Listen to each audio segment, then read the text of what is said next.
अस्सलामुअलैकुम वरहमतुल्लाहि वबरकातुहू। दोस्तों मैं हूं तनवीर अहमद, आप देख रहे हैं तनवीर इलेक्ट्रॉनिक। दोस्तों ये एक जगह से दूसरी जगह कूलर शिफ्ट करने के लिए जहाज़ तैयार हो रहा है, स्पेशल तैयार किया जा रहा है जिस पर एयर कूलर फिटिंग होगा।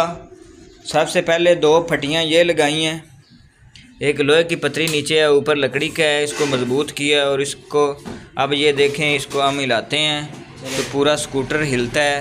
तो इसके ऊपर अब हम ये जो कूलर है, एयर कूलर, ये ला देंगे।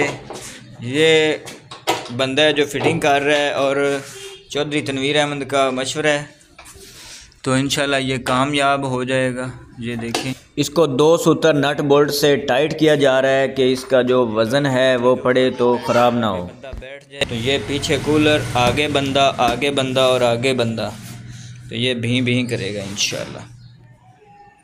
पाकिस्तान जिंदाबाद।